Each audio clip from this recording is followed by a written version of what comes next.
దేవరకొండ. అసలు మన రౌడీ అబ్బాయికి ఉన్న క్రేజే వేరబ్బా. పెళ్లి చూపుల సినిమాతో ఒక కొత్త హీరో వచ్చాడు రోయ్ అన్నారు.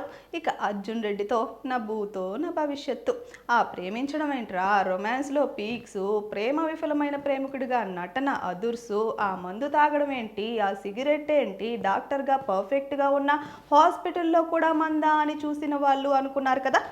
తరువాత వచ్చింది గీతా గోవిందం. అది ఇంకా అద్భుతం.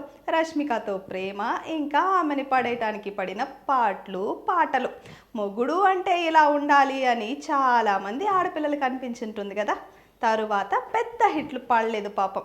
పూరి జగన్నాథ్ లైగర్తో పెద్ద హిట్ కొడతాడు అనుకుంటే అబ్బా అస్సలకే ముంచేశారుగా అన్న డైలాగు బ్యాక్గ్రౌండ్లో వినిపించక మానదు కదా.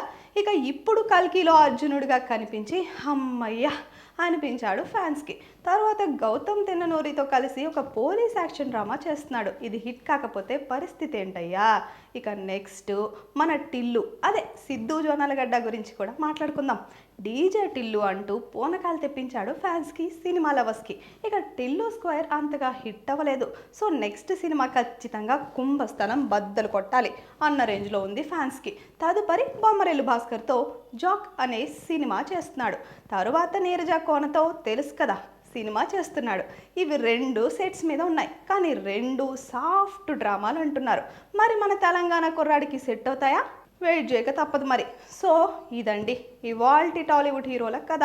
ఇలాంటి వినోదాత్మక కథల కోసం, వార్తల కోసం చూస్తూనే ఉండండి మా పొలిటికోస్ వినోదం channel. Please subscribe to the channel and download the Politicos app from the links in the description.